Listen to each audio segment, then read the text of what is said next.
Hello and welcome. Well, the COVID-19 era we are living through has seen us more informed and concerned about our health and well-being than any other time in recent history, and with good reason.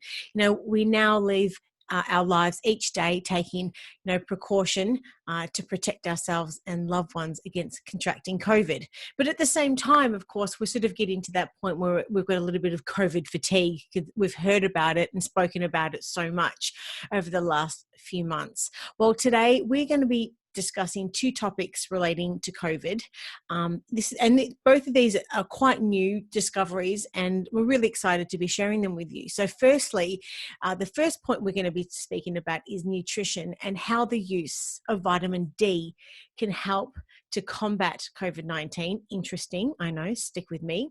Secondly, the second one is the detection of COVID-19 in sewerage and what that means. So to help discuss this, we welcome our special guest, Sarah Smith, dietitian from Bayside Dietetics. Now, a little bit about our guest, welcoming her back.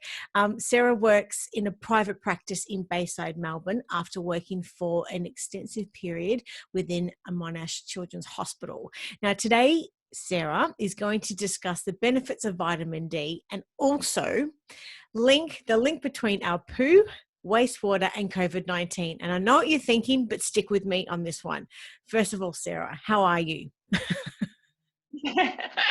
I'm good, thanks, Rach. COVID fatigue for sure, but I'm really excited to chat today to get those. Just a couple of key points before we switch off from COVID altogether. There's a couple of things that I think are really important for everyone to hear about. So we'll try and nail those and let everyone move on in the safest way possible.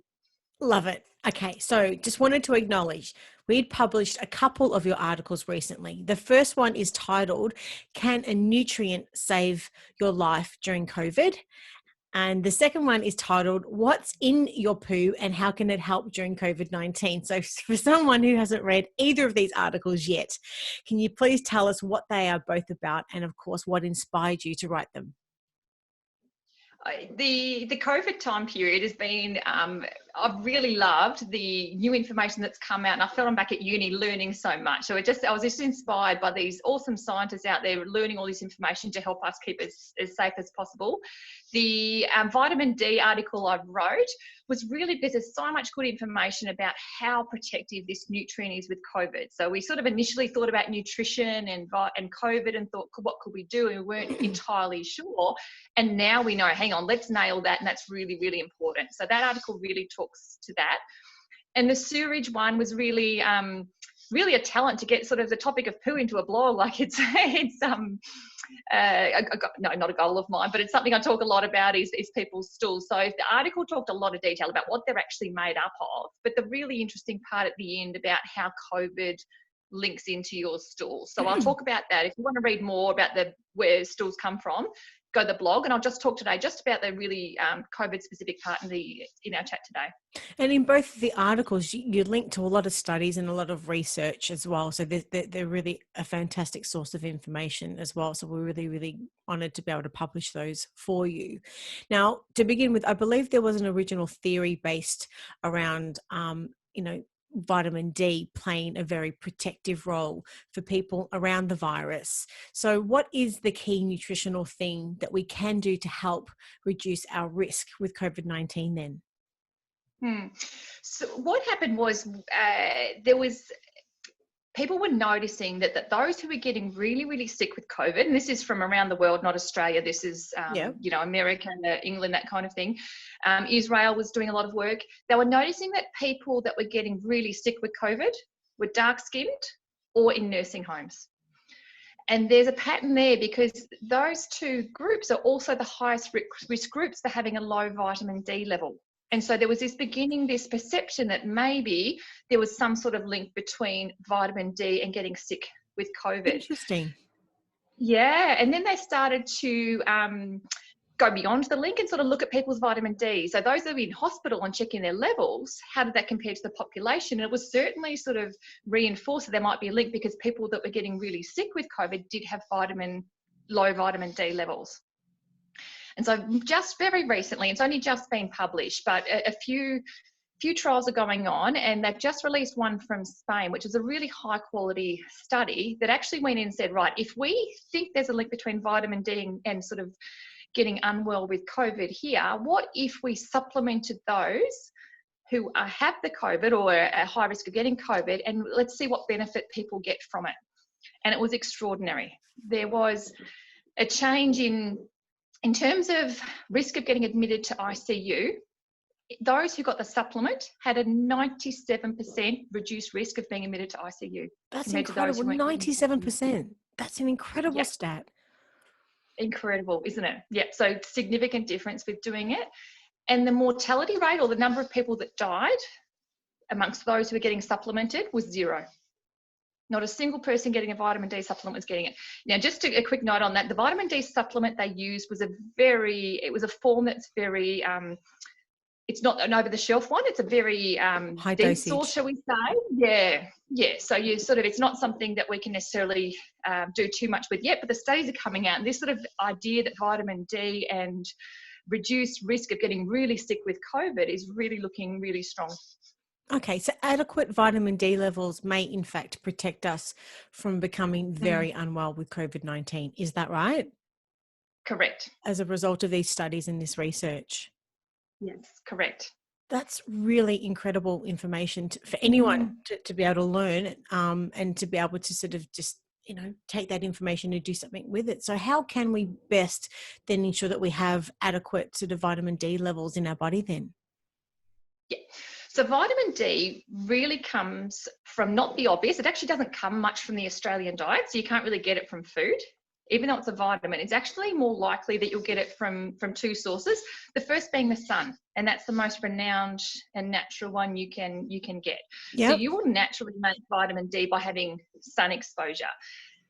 So, and then hence that sort of correlation with people that were in nursing homes or people with dark skin who don't absorb the sun as well, having that increased risk of it. So in Melbourne, we know that the population's got a pretty low vitamin D level as a whole population. We struggle a bit.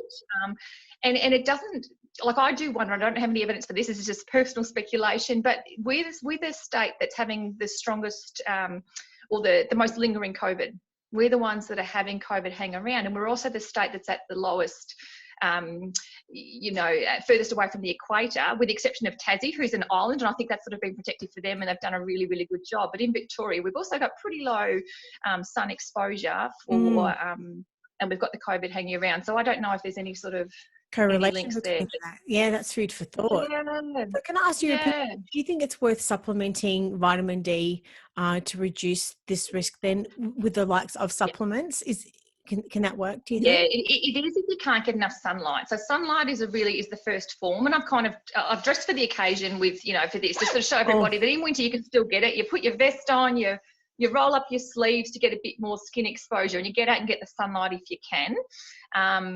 Protect yourself from the sun. It happens above UV of 3. But if you can't do that, so whether you are in a nursing home, whether you are just your office job makes it really hard to get out in the sun, or if you have got dark pigment on your skin, then supplements seem to be a really good idea. They do a really good job. The supplements we have in Australia are really good forms that will boost our vitamin D levels. And it certainly looks like that they're a really useful thing to build up your system if you haven't got it. Okay. If you haven't got, if you can't get the sunlight, yeah. And so then, okay, so it's definitely for everyone to be able to consider taking some vitamin D supplements, which will help. But now we're sort of heading into the warmer months everywhere else in Australia, of course, here in Victoria, everywhere. So, which is a great thing for us to get out and about and to be able to soak that into our skin. So how can we ensure that we're getting enough sun exposure for adequate vitamin D levels, but at the same time being sun smart? Yeah, and it's such an important point that you've said, because it's really, we're not putting increased risk to save another. It's really that whole big picture. And I found Osteoporosis Australia actually had done some really nice work on this level to work out where that balance was. And so I'm going to quote their information, but it's a really nice website to look at too.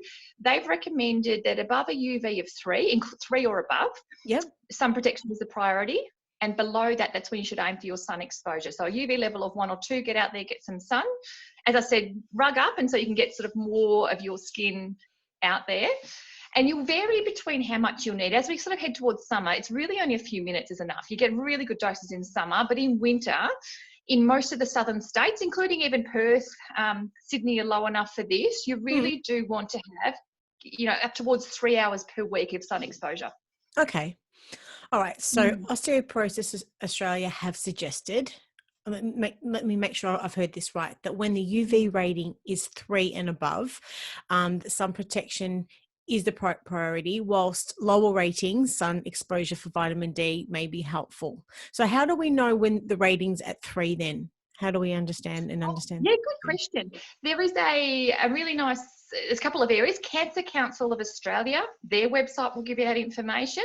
There's an app called the SunSmart app, and that will also give you the daily UV ratings, and it can also give you a message each day. If you sort of, as somebody who forgets to look yourself, you just want a reminder sent to you, you can organise to get that app to send you a daily message of the UV. What is that one called again, Sarah?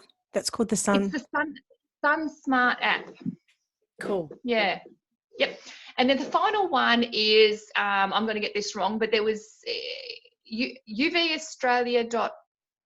I tell you what, I'll give you the link and put that on there, but there's a specific website that's just about UV rays in Australia, so you can plug that into. Okay, great. So when the UV rating is 3 and above, sun protection is a priority. So we have to be able to protect our skin with sunscreen. But whilst the ratings are 3 or below, sun exposure for vitamin D can definitely be helpful. So in summary, adequate vitamin D levels seem to be protective around COVID-19 virus, it seems, which is great. And that we could obviously get this through sun exposure and low UV levels, and then also perhaps through vitamin D supplements. This is an incredible sort of thing for us to discover. When did this all come about? Is this just recent, in the last few weeks, or? Yeah, the most recent Spanish study has been just recently. They look at the supplementation of it. So that's a very, very recent. It just was published in, they released it slightly early, but October is the date of publication for that. So we're bang onto it. But I would say like the information on sort of the query about vitamin D happened reasonably early. Like places like the UK they noticed that of the deaths in England from coronavirus, there was 5 times more likely that individual had dark skin. So we just had this very early sort of, the scientists had this very early idea that's just built and built and built until this really recently released information.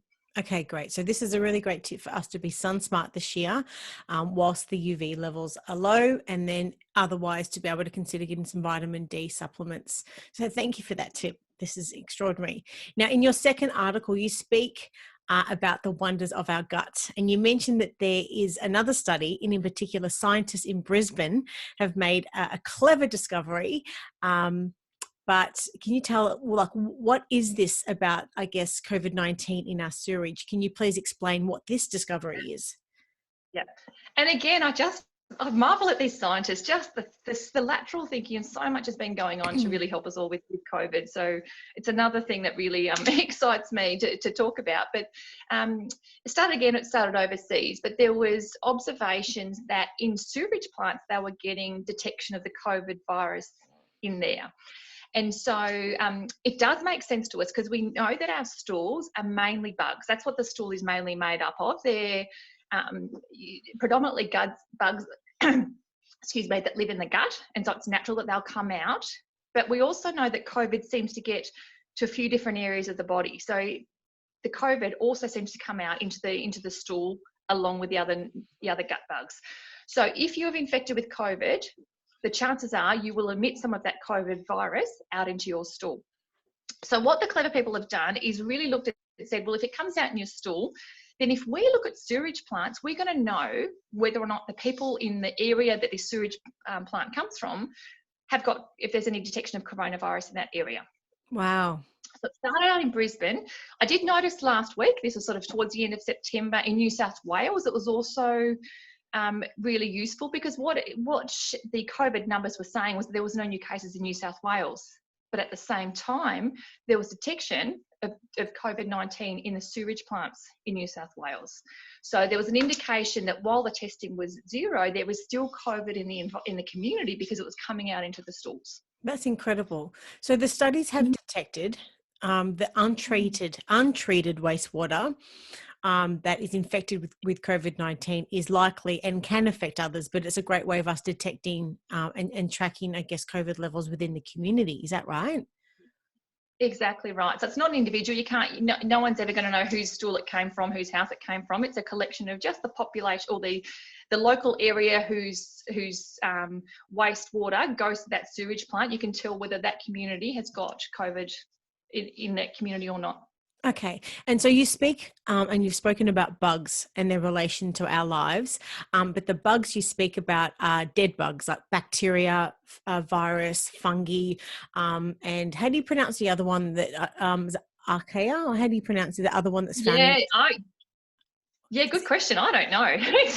But there's another one in our digestive system. So I'd love to know then, how do all of these bugs, as we just said, bugs being bacteria and viruses and all those types of things that are naturally and fungi that are in our digestive system, how do they sort of help our digestive system? Just overall, this is just FYI than anything else. Yep. No, great question. They do a lot of the digestion for us, is the simple answer to it. Yeah. So as humans, we can do a lot of the digestion of food for ourselves, but there's some of it that we can't do.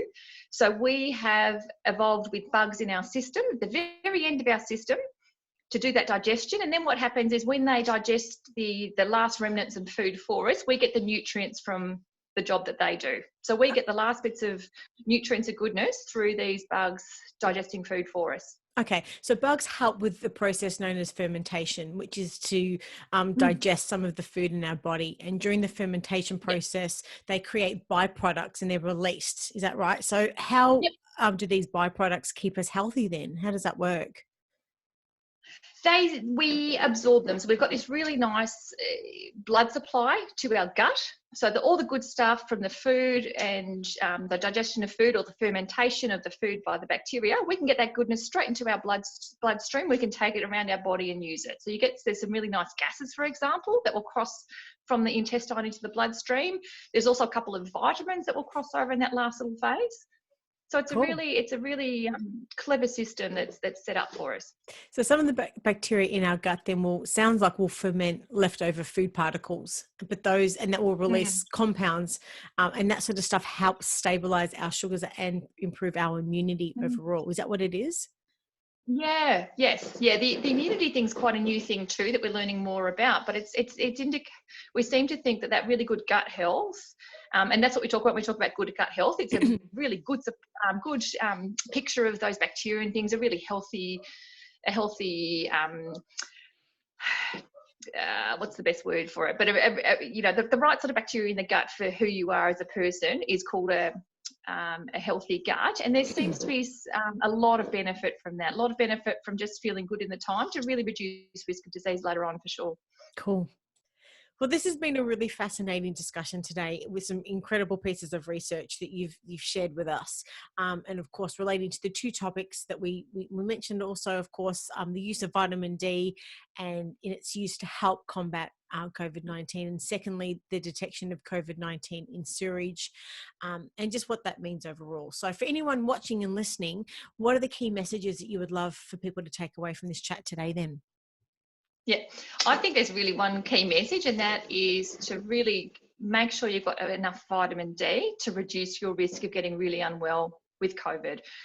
Whether it's through the sunlight exposure or through supplementation, either way will work well seems to work quite well to reduce your risk. And I will just add on to that, I sort of talked a lot about supplementation, and vitamin D supplementation is very safe, Rach. We're not recommending something that is harmful, but I still think before you do anything like that, just touch base with your GP or your dietitian, identify if you're high risk of not having enough vitamin D. You don't need a blood test, just simple chat about sunlight exposure, and then supplementation. It could really make a difference to if you happen to get exposure to COVID, whether or not you're going to get sick or not. Awesome. And if anyone's got any other questions for you, whereabouts can they find you then? My website's the best bet for me. It's www.baysidedietetics.com.au. Awesome. So this has been really, really fun. I love learning new things as well, as I do each and every day. But this in particular, where it's directly related to sort of helping save lives, is just incredible. So thank you so much for sharing this information with us today. My And of pleasure. Thanks for course, having me. yeah, and we'll have all the links, of course, to your website and a lot of those studies and those apps also in the show notes. But thanks again, and look forward to catching up with you soon in the not too distant future. But take care and stay safe in the meantime. Take care. Thanks, Rach. Bye.